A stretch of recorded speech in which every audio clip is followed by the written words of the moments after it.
Praise the Lord. കർത്താവായ യേശു ക്രിസ്തുവിൻ്റെ പരിശുദ്ധ നാമം വാഴ്ത്തപ്പെടുമാറാകട്ടെ. ക്രിസ്തീയ സ്നാനത്തിൽ ഒരു നാമം അത്യാവശ്യമാണ്. അങ്ങനെ അത്യാവശ്യമെങ്കിൽ എന്തിനു വേണ്ടിയാണ് ആ നാമം ഉപയോഗിക്കുന്നത്? ഇന്ന് ക്രൈസ്തവ സമൂഹത്തിൽ പൊതുവെ യേശുക്രിസ്തുവിന്റെ നാമത്തിനെതിരായിട്ടുള്ള വെല്ലുവിളിയാണ് കൂടുതലായി നടക്കുന്നതെന്ന് നമുക്കറിയാം. യേശുക്രിസ്തു എന്നുള്ള നാമം കേൾക്കുന്നത് ക്രൈസ്തവ സമൂഹത്തിൽ ഒരു കൂട്ടം ജനങ്ങൾക്ക് വളരെ ബുദ്ധിമുട്ടുള്ള സംഗതിയാണ്. ഇന്ന് തുടങ്ങിയതല്ല, ആദിമ നൂറ്റാണ്ടിൽ അവന്റെ നാമത്തിലെ ശേഷം മിണ്ടിപ്പോകരുത്, അവന്റെ നാമത്തിൽ സംസാരിക്കരുതെന്ന് അവരെ തർജ്ജനം ചെയ്തു. എന്നിട്ടും നിങ്ങൾ ആ നാമം യെരുശലേമിൽ മുഴുവൻ നിറച്ചു എന്നൊക്കെ പറഞ്ഞുകൊണ്ട് അധികാരികൾ വന്നതായിട്ട് നമുക്ക് കാണാൻ കഴിയുന്നുണ്ട്. അപ്പോസ്തലന്മാർ പറയുന്നുണ്ട്, ഞങ്ങൾക്ക് കണ്ടതും ഞങ്ങൾ കേട്ടതുമായിട്ടുള്ള കാര്യങ്ങൾ ഞങ്ങൾക്ക് വിവരിക്കാതിരിക്കാനായിട്ട് കഴിയില്ല. അപ്പോൾ ക്രിസ്തീയ സ്നാനത്തിന് ഒരു നാമം അത്യാവശ്യമോ? ആവശ്യമോ എന്നല്ല, അത്യാവശ്യമോ? തീർച്ചയായിട്ടും നാമത്തിന് വളരെ പ്രാധാന്യമുണ്ട്. ആ പ്രാധാന്യം എന്തെന്ന് തിരുവചനത്തിലൂടെ ഞാൻ വിശദീകരിക്കുവാനാണ് താല്പര്യപ്പെടുന്നത്. ആദ്യമായിട്ട് കർത്താവിന്റെ കൽപ്പന നമുക്ക് വായിക്കാം. കർത്താവിന്റെ കൽപ്പന എന്ന് പറഞ്ഞാൽ അന്ത്യകൽപ്പനയിൽ ഒന്ന് ഞാനിവിടെ വായിക്കുകയാണ്. യേശു അടുത്തു ചെന്ന്, സ്വർഗത്തിലും ഭൂമിയിലും സകല അധികാരവും എനിക്ക് നൽകപ്പെട്ടിരിക്കുന്നു. ആകയാൽ നിങ്ങൾ പുറപ്പെട്ട് പിതാവിന്റെയും പുത്രന്റെയും പരിശുദ്ധാത്മാവിന്റെയും നാമത്തിൽ സ്നാനം കഴിപ്പിച്ചും ഞാൻ നിങ്ങളോട് കൽപ്പിച്ചതൊക്കെയും പ്രമാണിപ്പാൻ തക്കവണ്ണം ഉപദേശിച്ചും കൊണ്ട് സകല ജാതികളെയും ശിഷ്യരാക്കിക്കൊള്ളുവിൻ. ഞാനോ ലോകാവസാനത്തോളം എല്ലാ നാളും നിങ്ങളോട് കൂടെയുണ്ട് എന്ന് അരുളി ചെയ്തു. ഇവിടെ തന്നെ ആ നാമത്തിന്റെ പ്രാധാന്യം നമ്മൾ ഗ്രഹിക്കണം. ആകയാൽ നിങ്ങൾ പുറപ്പെട്ട് പിതാവിന്റെയും പുത്രന്റെയും പരിശുദ്ധാത്മാവിന്റെയും നാമത്തിൽ സ്നാനപ്പെടുത്തുവാനാണ് പരിശുദ്ധാത്മാവ് ഇവിടെ പ്രത്യേകമായി ഉദ്ദേശിക്കുന്നത്. ഈ പിതാവും പുത്രനും പരിശുദ്ധാത്മാവും മൂന്ന് വ്യക്തികളാണെങ്കിൽ പരിശുദ്ധാത്മാവിന് ഒരിക്കലും തെറ്റുപറ്റില്ല, ദൈവവചനത്തിന് തെറ്റുപറ്റില്ല. അപ്പോസ്തലന്മാർക്ക് ദൈവത്തിന്റെ പരിശുദ്ധാത്മാവിനാൽ നൽകപ്പെട്ട വചനം ഒരിക്കലും തെറ്റല്ല. ഇവർ മൂന്ന് വ്യക്തികളായിരുന്നെങ്കിൽ എന്ത് പറയണമായിരുന്നു? നിങ്ങൾ പിതാവിന്റെയും പുത്രന്റെയും പരിശുദ്ധാത്മാവിന്റെയും നാമങ്ങളിൽ എന്ന് പറയണമായിരുന്നു. അങ്ങനെ നാമങ്ങളിൽ എന്നവിടെ പറഞ്ഞിട്ടില്ല. പിന്നെ നാമത്തിൽ എന്ന് പറയുന്ന ഏകവചനം, സിംഗുലർ, പ്ലൂറലല്ല അവിടെ പറഞ്ഞിരിക്കുന്നത്, ബഹുവചനമല്ല. അപ്പം നാമം എന്നുള്ളത് ഒരു ഏകവചനമാണ്.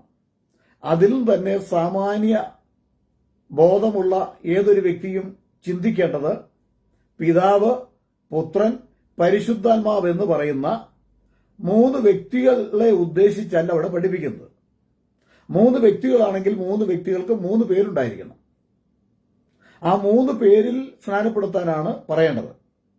എന്നാൽ ഇവിടെ പറഞ്ഞിരിക്കുന്നത് പിതാവിന്റെയും പുത്രന്റെയും പരിശുദ്ധാത്മാവിന്റെയും നാമത്തിൽ നിങ്ങൾ സ്നാനപ്പെടുത്തണമെന്ന്. ഇത് മാത്രമാണ് യേശു ക്രിസ്തുവിന്റെ അന്ത്യകൽപ്പനയെന്ന് ക്രൈസ്തവ സമൂഹത്തിൽ ഒരു വിഭാഗം തെറ്റിദ്ധരിച്ചു പോകുന്നുണ്ട്. ഇത് മാത്രമാണ് അന്ത്യകൽപ്പനയെന്ന് അവർ ചിന്തിക്കുന്നു. എന്നാൽ അന്ത്യകൽപ്പനകൾ പലത് കർത്താവ് പറഞ്ഞിട്ടുണ്ട്. അന്ത്യസമയങ്ങളിൽ പറഞ്ഞിട്ടുള്ള പല കൽപ്പനകൾ ഞാൻ ഒന്ന് രണ്ട് വാക്യങ്ങൾ കൂടി നിങ്ങളുടെ ശ്രദ്ധയിൽ കൊണ്ടുവരാം. ലൂക്കോസിന്റെ സുവിശേഷം 24 അധ്യായത്തിന്റെ 47 വാക്യം, അത് അന്ത്യകൽപ്പനയാണ്. ലൂക്കോസിന്റെ സുവിശേഷം 24 അധ്യായം 47 വാക്യം. അവന്റെ നാമത്തിൽ മാനസാന്തരവും പാപമോചനവും യെരൂശലേമിൽ തുടങ്ങി സകല ജാതികളിലും പ്രസംഗിക്കുകയും വേണം എന്നിങ്ങനെ എഴുതിയിരിക്കുന്നു. അപ്പൊ യേശുക്രിസ്തുവിന്റെ നാമത്തിൽ മാനസാന്തരവും പാപമോചനവും എവിടെ തുടങ്ങണം? യെരൂശലേമിൽ തുടങ്ങണം. ആ യെരൂശലേമിൽ തുടങ്ങിയിട്ട് സകല ജാതികളിലും പ്രസംഗിക്കപ്പെടണം എന്നാണ് നമുക്ക് ഈ വചനത്തിൽ കാണുവാൻ കഴിയുന്നത്. അത് അന്ത്യകൽപ്പനയാണ്. അതുപോലെ മറ്റൊരു അന്ത്യകൽപ്പന ഞാൻ വായിക്കാം. അപ്പോസ്തല പ്രവൃത്തി 1-ാം അധ്യായത്തിന്റെ 4-ാം വാക്യം. മാന്യ സ്നേഹിതരെ, നിങ്ങൾ ഇത് ശ്രദ്ധിക്കണം. അപ്പോസ്തല പ്രവൃത്തി 1-ാം അധ്യായത്തിന്റെ 4-ാം വാക്യമാണ്. ഞാൻ 4 മുതൽ തുടർന്ന് വാക്യങ്ങൾ വായിക്കുകയാണ്. അങ്ങനെ അവൻ അവരുമായി കൂടിയിരിക്കുമ്പോൾ അവരോട്, നിങ്ങൾ യെരൂശലേമിൽ നിന്ന് വാങ്ങിപ്പോകാതെ, കണ്ടോ, യെരൂശലേമിൽ തുടങ്ങണം എന്നാണ് പറഞ്ഞിരിക്കുന്നത്. പാപമോചനം ആരംഭിക്കേണ്ടത് യെരൂശലേമിലാണ്.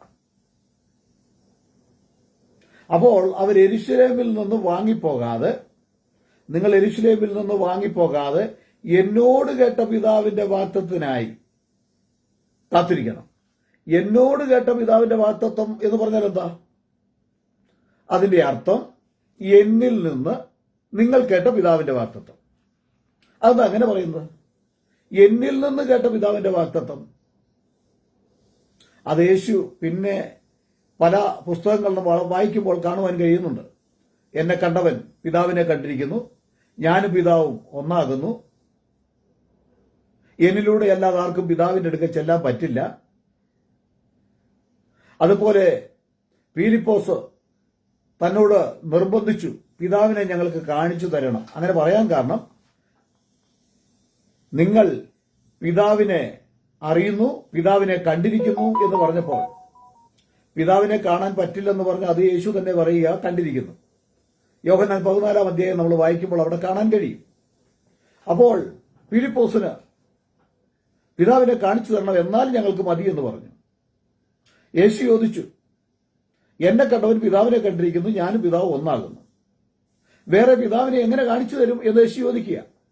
എന്ന് പറഞ്ഞ യേശു എന്ന് പറയുന്നത് ആത്മാവായ ഏകദൈവത്തിന്റെ അല്ലെങ്കിൽ പിതാവായി വെളിപ്പെട്ട ദൈവത്തിന്റെ ദൃശ്യമായ രൂപമാണ് യേശുക്രിസ്തു.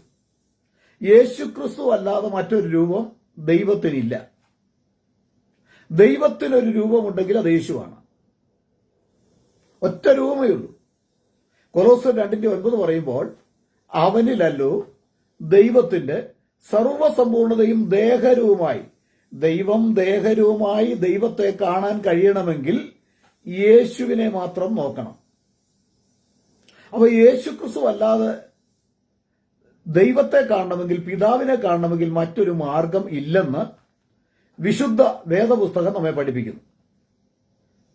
അപ്പോൾ പിതാവ് അല്ലെങ്കിൽ ആത്മാവായ ഏകദൈവം ജഡത്തിൽ വെളിപ്പെട്ട യേശുക്രിസ്തുവിനെ നമ്മൾ ഗ്രഹിക്കാഞ്ഞാൽ ഈ പിതാവിന്റെയും പുത്രന്റെയും പരിശുദ്ധാത്മാവിന്റെയും നാമം ഗ്രഹിക്കണമെന്നുമില്ല.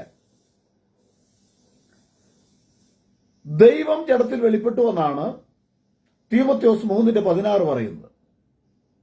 ദൈവം താൻ തനിക്കായി ഒരു ശരീരം ഒരുക്കി. ആ ശരീരം എങ്ങനെയാണ് സംഭവിച്ചത് എന്ന്, വചനം ജഡമായി തീർന്നുവെന്നാണ്. വചനമാണ് ജഡമെടുത്തത്. ആ ജഡത്തിലാണ് കഷ്ടത അനുഭവിച്ചത്.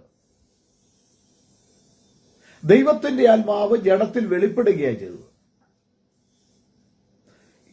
ദൈവത്തിന്റെ വചനത്തിലൂടെ നമ്മൾ പഠിക്കുമ്പോൾ പിതാവിന്റെയും പുത്രന്റെയും പരിശുദ്ധാത്മാവിന്റെ നാമത്തിലാണ് സ്നാനം.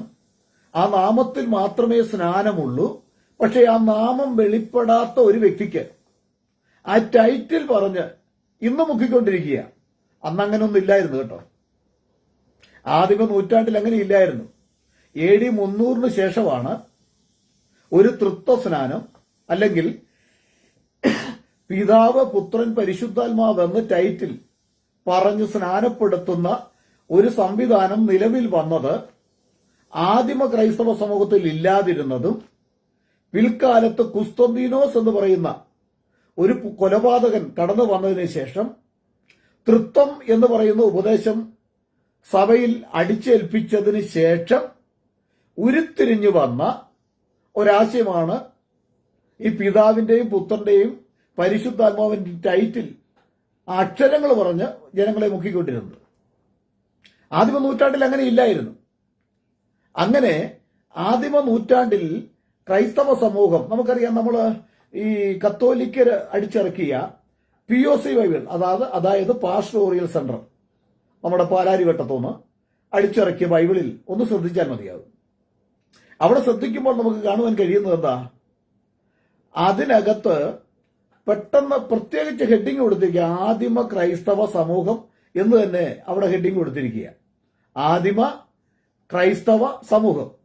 അപ്പൊ ആദിമ ക്രൈസ്തവ സമൂഹം എങ്ങനെയായിരുന്നു? അത് അപ്പോസ്തല പ്രവൃത്തി 2:38 അങ്ങനെ ആദിമ ക്രൈസ്തവ സമൂഹം എന്ന് ബൈബിൾ കൊടുത്തിരിക്കുന്നത്. ഈ തൃത്വത്തിലുള്ള, അല്ലെങ്കിൽ പിതാവ് പുത്രൻ പരിശുദ്ധാത്മാവ് എന്നു ടൈറ്റിൽ പറഞ്ഞുകൊണ്ട്, അക്ഷരം പറഞ്ഞുകൊണ്ട് സ്നാനപ്പെടുത്തുന്ന പിൽക്കാലത്ത്, വർഷങ്ങൾക്ക് ശേഷം, അപ്പോസ്തലന്മാരുടെ കാലങ്ങൾക്ക് ശേഷം കടന്നു വന്ന ഒരു ദുരുപദേശമാണ്.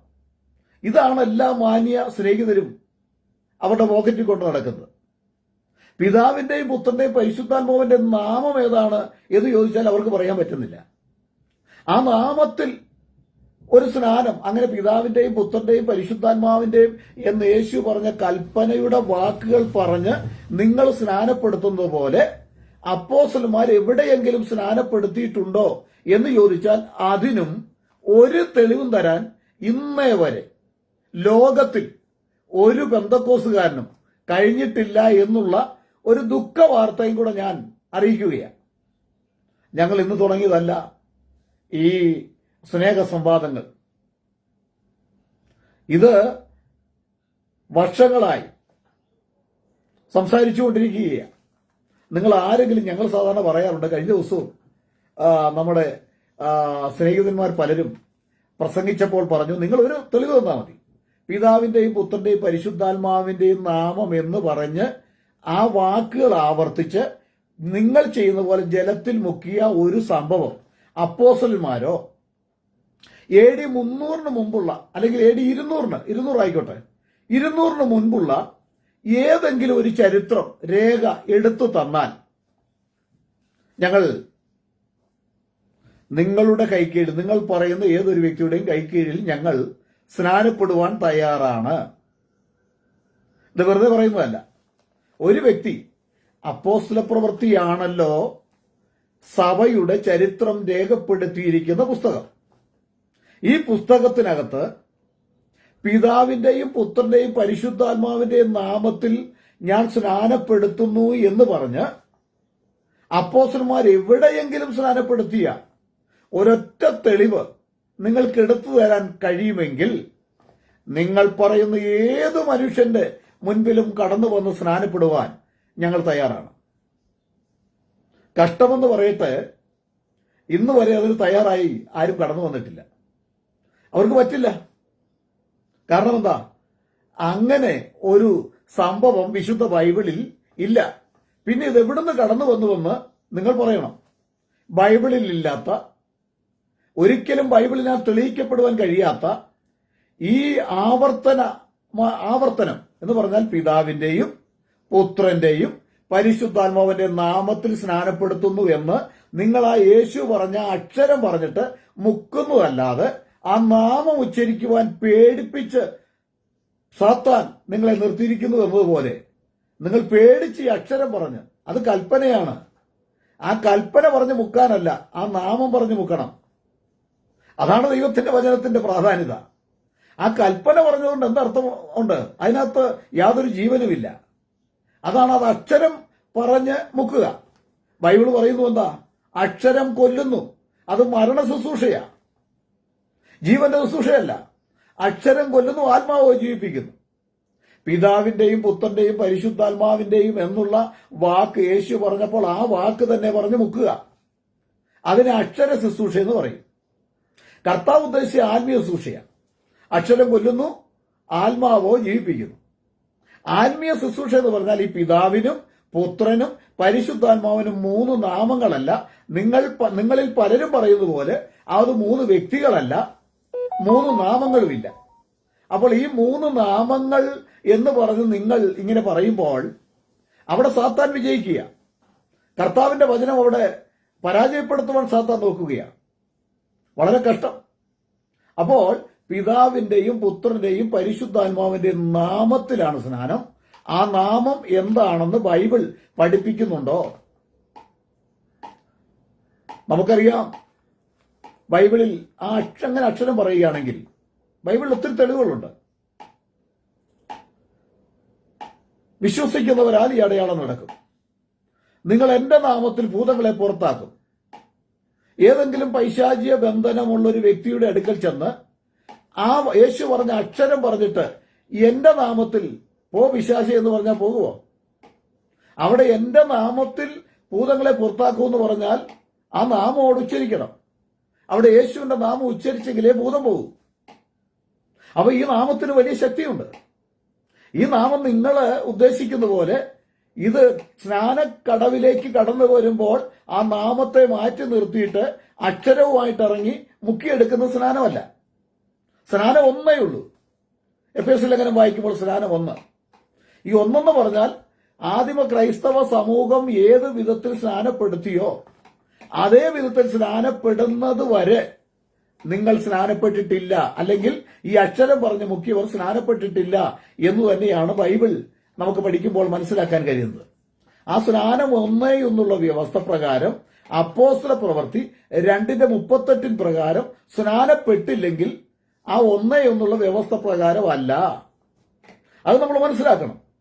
അതുകൊണ്ട് നമ്മൾ മറ്റെന്ത് പറഞ്ഞാലും, ഏതെല്ലാം വീരവാദങ്ങൾ പറഞ്ഞാലും, ഏതെല്ലാം ന്യായീകരണങ്ങൾ പറഞ്ഞാലും, ഒരു യേശുക്രിസ്തുവിന്റെ നാമത്തിലല്ലാതെ ഒരു സ്നാനം ബൈബിളിൽ അപ്പോസ്തല പ്രവൃത്തിയിൽ എടുത്തു തരാൻ സാധിക്കാത്ത കാലത്തോളം ഒരിക്കലും അതിന് യാതൊരു നിലനിൽപ്പുമില്ല എന്നുള്ളതാണ്. ദൈവസഭയുടെ അടിസ്ഥാന അത് തന്നെയല്ല.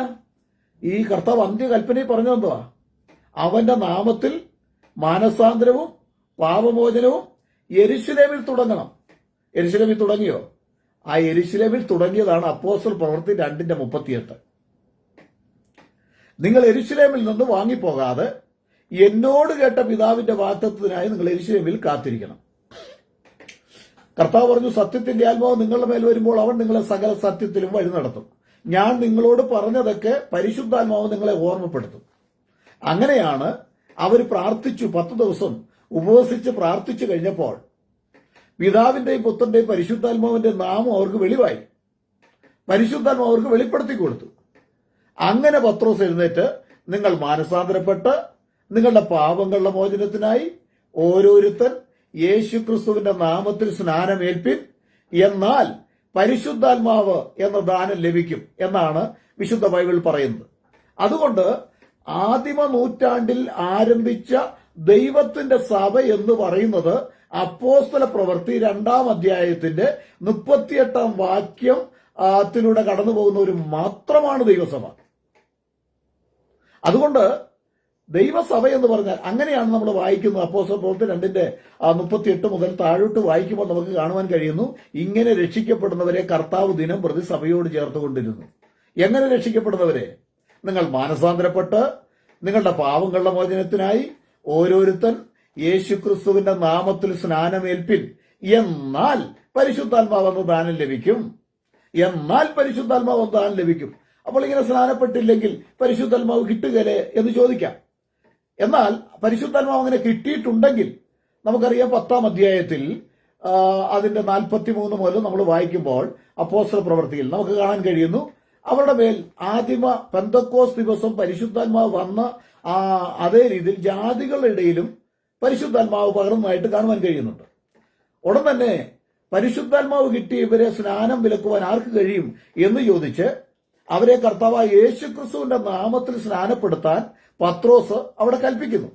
അതാണ് 10-ാം അധ്യായത്തിന്റെ 48-ാം വാക്യം നമ്മൾ വായിക്കുമ്പോൾ കാണുന്നത്. അതുകൊണ്ട് പ്രിയ സ്നേഹിതരെ, നമ്മൾ ഈ രക്തം തളച്ചിട്ടൊന്നും കാര്യമില്ല. നമ്മൾ ഈ വലിയ വേവലാതിപ്പെട്ടിട്ടൊന്നും കാര്യമില്ല. അപ്പോസ്തല പ്രവൃത്തിയിലേക്ക് മടങ്ങി വരിക. അപ്പോസ്തല പ്രവൃത്തി 2-ാം അധ്യായത്തിലേക്ക് മടങ്ങി വരിക. മാനസാന്തരപ്പെടുക. മാനസാന്തരപ്പെട്ട് പാപങ്ങളുടെ മോചനത്തിനായി കർത്താവായ യേശുക്രിസ്തുവിന്റെ നാമത്തിൽ സ്നാനമേൽക്കുക, എന്നാൽ പരിശുദ്ധാത്മാവ് കിട്ടും. അല്ലാതെ പരിശുദ്ധാത്മാവ് കിട്ടില്ല എന്ന് വാദിക്കുമ്പോൾ, അല്ലാതെ പരിശുദ്ധാത്മാവ് സ്നാനപ്പെടുന്നതിന് മുൻപേ പരിശുദ്ധാത്മാവ് കിട്ടിയിട്ടുണ്ടെങ്കിൽ അവരുടൻ തന്നെ അടുത്ത നിമിഷം യേശുക്രിസ്തുവിന്റെ നാമത്തിൽ സ്നാനപ്പെട്ട തെളിവും വ്യക്തമായിട്ട് ബൈബിൾ പഠിപ്പിക്കുന്നുണ്ട്. പിന്നെ നമ്മൾ ആരോടാ ഈ കയർക്കേണ്ടത്? ആരോടാണ് നമ്മൾ അരിശപ്പെടേണ്ടത്? സത്യവചനം പ്രസംഗിക്കുന്ന യേശുക്രിസ്തുവിന്റെ നാമക്കാരോട് അരിശപ്പെട്ടിട്ട് എന്തെങ്കിലും കാര്യമുണ്ടോ? എന്തെങ്കിലും നേടാനുണ്ടോ? വിശുദ്ധ ബൈബിൾ പഠിപ്പിക്കുന്നതിനനുസരിച്ച് ഒരു വള്ളിക്കോ പുള്ളിക്കോ മാറ്റം വരുത്താതെ അതേ രീതിയിൽ വ്യക്തമായി പഠിപ്പിക്കുകയും അത് പ്രസംഗിക്കുകയും ചെയ്യുന്ന ഞങ്ങൾ പലപ്പോഴും ദുരുപദേശകരെന്നുള്ള ഒരു ലേവലിലാണ് ആൾക്കാർ പറയുന്നത്. സാരമില്ല, അതൊക്കെ അവസാനം ഒടുവിൽ അതൊക്കെ കണക്ക് ബോധിപ്പിക്കേണ്ടതായിട്ട് വരും, ഒടുവിൽ അത് ഗ്രഹിക്കേണ്ടതായിട്ട് വരും എന്നുള്ള കാര്യത്തിൽ സംശയമൊന്നുമില്ല. അപ്പോൾ ഈ നാമത്തിന്റെ പ്രാധാന്യം എന്തൊക്കെയാണ്? ഞാൻ ചില വാക്യങ്ങൾ വായിക്കാം, ഒന്ന് ശ്രദ്ധിച്ചാൽ. എങ്ങനെയാണ് നമുക്ക് പാപമോചനം കിട്ടുന്നത്? ലൂക്കോസ് 24:47 ഞാൻ ആദ്യമായിട്ട് വായിക്കാൻ താല്പര്യപ്പെടുന്നത്. അവന്റെ നാമത്തിൽ മാനസാന്തരവും പാപമോചനവും യെരൂശലേമിൽ തുടങ്ങി സകല ജാതികളിലും പ്രസംഗിക്കുകയും വേണം എന്നിങ്ങനെ എഴുതിയിരിക്കുന്നു. അതാണ് യെരൂശലേമിൽ തുടങ്ങിയത്. ആദിമ സഭ ആരംഭിച്ചത് യെരൂശലേമില. യെരൂശലേമിലെ സഭയുടെ തുടർച്ചയാണോ നിങ്ങൾ എന്ന് മാത്രം ചിന്തിച്ചാൽ മതി. യെരൂശലേമിയുടെ സഭയുടെ തുടർച്ചയല്ലെങ്കിൽ ദൈവസഭയിലല്ല എന്നതിന്റെ അർത്ഥം. അപ്പോൾ എങ്ങനെ പാപമോചനം പ്രാപിക്കാം? അവന്റെ നാമത്തിൽ മാനസാന്തരവും പാപമോചനവും യെരൂശലേമിൽ തുടങ്ങി സകല ജാതികളിലും പ്രസംഗിക്കുകയും വേണം എന്നിങ്ങനെ എഴുതിയിരിക്കുന്നു. ഇനി അപ്പോസ്തല പ്രവൃത്തി 10:43 അവനിൽ വിശ്വസിക്കുന്ന ഏവനും അവന്റെ നാമം മൂലം പാപമോചനം ലഭിക്കും എന്ന് സകല പ്രവാചകന്മാരും സാക്ഷ്യം പറയുന്നു. സകല പ്രവാചകന്മാരും പറയുന്നു യേശു ക്രിസ്തുവിന്റെ നാമത്തിലാണ് പാപമോചനമെന്ന്. അപ്പോൾ സകല പ്രവാചകന്മാരും അങ്ങനെ പറയുമ്പോൾ യേശു ക്രിസ്തുവിന്റെ നാമത്തിൽ പാപമോചനമെന്ന് പറയുമ്പോൾ അവന്റെ നാമത്തിൽ മാനസാന്തരവും പാപമോചനവും യെരൂശലേമിൽ തുടങ്ങണമെന്ന് പറഞ്ഞ ആ കൽപ്പനയാണ് പെന്തക്കോസ് നാളിൽ പരിശുദ്ധാത്മാവ് ലഭിച്ചു കഴിഞ്ഞപ്പോൾ പത്രോസ് ഉൾപ്പെടെയുള്ള 11 ശിഷ്യന്മാര് അവിടെ നിറവേറ്റിയത്. വീണ്ടും അടുത്ത വാക്യം അപ്പോസ്തല പ്രവൃത്തി 2:38 പത്രോസ് അവരോട്, നിങ്ങൾ മാനസാന്തരപ്പെട്ട് നിങ്ങളുടെ പാപങ്ങളുടെ മോചനത്തിനായി ഓരോരുത്തൻ യേശു ക്രിസ്തുവിന്റെ നാമത്തിൽ സ്നാനമേൽപ്പിൻ, എന്നാൽ പരിശുദ്ധാത്മാവ് എന്നാൽ ലഭിക്കും. അപ്പോൾ യേശുവിന്റെ നാമം പാപമോചനത്തിന് ഏറ്റവും പ്രാധാന്യം അറിയിക്കുന്നതാണ് എന്നവിടെ നമുക്ക് കാണാൻ കഴിയുന്നു. ലൂക്കോസ് 24:47 വായിക്കുമ്പോൾ അത് നമ്മൾ വായിച്ചതാ. അവന്റെ നാമത്തിൽ മാനസാന്തരവും പാപമോചനവും യെരൂശലേമിൽ തുടങ്ങണം. ഇനി അപ്പോസ്തല പ്രവൃത്തി 22:16 വായിക്കുമ്പോൾ, ഇനി താമസിക്കുന്നത് എന്ത്? എഴുന്നേറ്റ് അവന്റെ നാമം വിളിച്ച് പ്രാർത്ഥിച്ച് സ്നാനമേറ്റ് നിന്റെ പാപങ്ങളെ കഴുകിക്കളക. കേട്ടോ, ഇത് അപ്പോസ്തലനായ പൗലോസ് സ്നാനമേറ്റ സംഭവത്തെക്കുറിച്ച് അവിടെ വിവരിക്കുക. ഇനി താമസിക്കുന്നത് എന്ത്? എഴുന്നേറ്റ്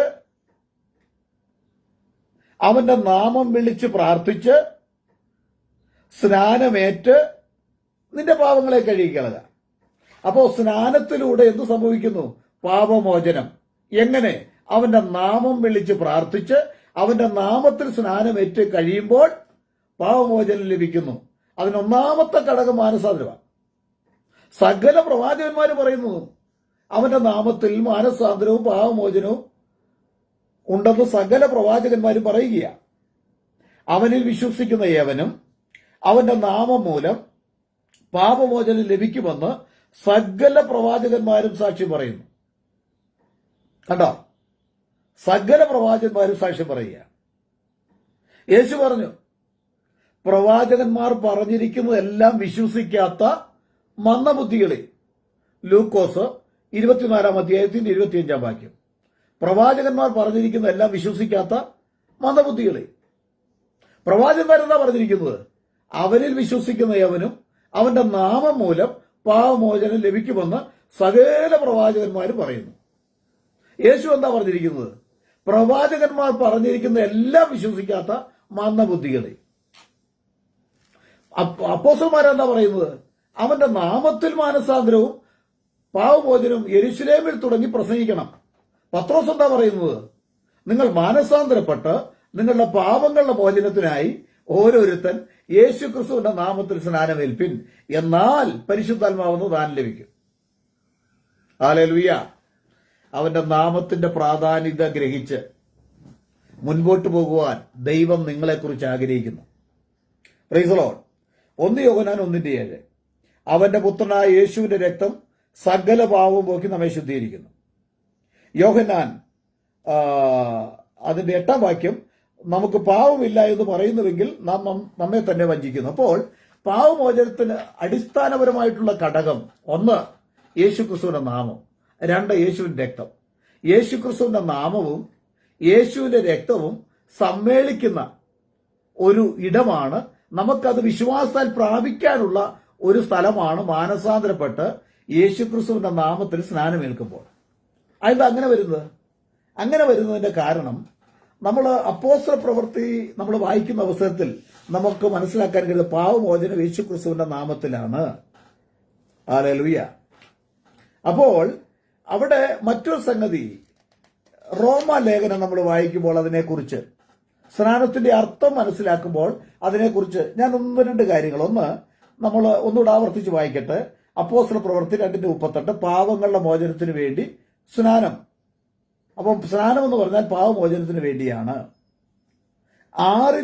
റോമർ 6:3 വായിക്കുമ്പോൾ യേശുക്രിസ്തുവിനോട് ചേരുവാൻ സ്നാനമേറ്റവരായ നാം എല്ലാവരും അവന്റെ മരണത്തിൽ പങ്കാളികളാകുവാൻ സ്നാനമേറ്റിരിക്കുന്നു. ഇവിടെ പ്രാധാന്യം അറിയിക്കുന്ന ഒരു വിഷയമാണ്. യേശുക്രിസ്തുവിനോട് ചേരുവാൻ സ്നാനമേൽക്കുക എന്ന് പറഞ്ഞാൽ യേശുക്രിസ്തുവിന്റെ നാമത്തിൽ സ്നാനമേൽക്കുക എന്ന. യേശുക്രിസ്തുവിന്റെ നാമത്തിൽ സ്നാനമേറ്റ എന്താ? അവന്റെ മരണത്തിൽ പങ്കാളികളാകുവാൻ സ്നാനമേറ്റിരിക്കുക. അവന്റെ മരണത്തിൽ ആരാ നമുക്ക് വേണ്ടി മരിച്ചത്? പിതാവാണ്. പിതാവിനെ ആർക്കെങ്കിലും കൊല്ലാൻ പറ്റുമോ? പിതാവായ ദൈവം, ആത്മാവായ ദൈവം, പിതാവ് ആത്മാവാണ്. പിതാവിന് ജഡവുമില്ല, രക്തവുമില്ല. ആ ജഡവും രക്തവും ഇല്ലാത്ത ദൈവം ജഡത്തോടും രക്തത്തോടും കൂടി കടന്നു വന്നു.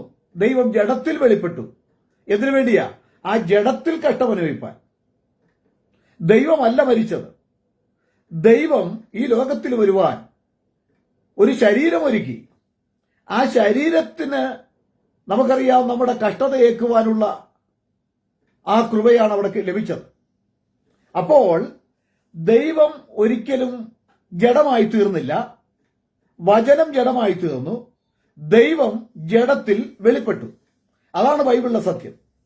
അപ്പോൾ പാപങ്ങളുടെ മോചനത്തിനാണ് സ്നാനം. 2 യേശുക്രിസ്തുവിനോട് ചേരുവാൻ സ്നാനമേറ്റവരായ, സ്നാനത്തിന്റെ അർത്ഥമാണ് ബൈബിൾ പഠിപ്പിക്കുന്ന അർത്ഥമാണ് ഞാനിവിടെ പറയുന്നത്. യേശുക്രിസ്തുവിനോട് ചേരുവാൻ സ്നാനമേറ്റവരായ നാം എല്ലാവരും അവന്റെ മരണത്തിൽ പങ്കാളികളാകുവാൻ സ്നാനമേറ്റിരിക്കുന്നു. അതിന്റെ 6:4 റോമാലേഖനം 6-ാം അധ്യായത്തിന്റെ 4-ാം വാക്യം. അങ്ങനെ നാം അവന്റെ മരണത്തിൽ പങ്കാളികളായി തീർന്ന സ്നാനത്താൽ അവനോടുകൂടെ കുഴിച്ചിടപ്പെട്ടു. അങ്ങനെ അവന്റെ മരണത്തിന്റെ പങ്കാളിയായി തീർന്ന സ്നാനത്താൽ, യേശുവിന്റെ മരണത്തിന്റെ പങ്കാളിയായി തീർന്ന സ്നാനത്താൽ നാം അവനോടുകൂടെ കുഴിച്ചിടപ്പെട്ടു. അതിന്റെ 5-ാം വാക്യം. അവന്റെ മരണത്തിന്റെ സാദൃശ്യത്തോട് നാം ഏകീഭവിച്ചവരായെങ്കിൽ പുനരുദ്ധാനത്തിന്റെ സാദൃശ്യത്തോടും ഏകീഭവിക്കും. അപ്പൊ കർത്താവായ യേശുക്രിസ്തുവിന്റെ നാമത്തിൽ സ്നാനമേറ്റാൽ മാത്രമാണ് പുനരുദ്ധാനത്തിന്റെ സാദൃശ്യത്തോടുള്ള ആ ഏകീഭവൻ നമുക്കുണ്ടാകുന്നത്. ഇനി അതിന്റെ 6-ാം വാക്യം. നാം ഇനി പാപത്തിന് അടിമപ്പെടാതെ വണ്ണം പാപ ശരീരത്തിന് നീക്കം വരേണ്ടതിന് നമ്മുടെ പഴയ മനുഷ്യൻ അവനോടുകൂടെ ക്രൂശിക്കപ്പെട്ടു എന്ന് നാം അറിയുന്നു. അപ്പോൾ സ്നാനപ്പെടുമ്പോൾ എന്താ? നമ്മുടെ പഴയ മനുഷ്യൻ അവനോടുകൂടെ ക്രൂശിക്കപ്പെടുകയാണ്. അതിന്റെ 7-ാം വാക്യം. അങ്ങനെ മരിച്ചവൻ പാപത്തിൽ നിന്ന് മോചനം പ്രാപിച്ചിരിക്കുന്നു. എങ്ങനെ മരിച്ചവൻ?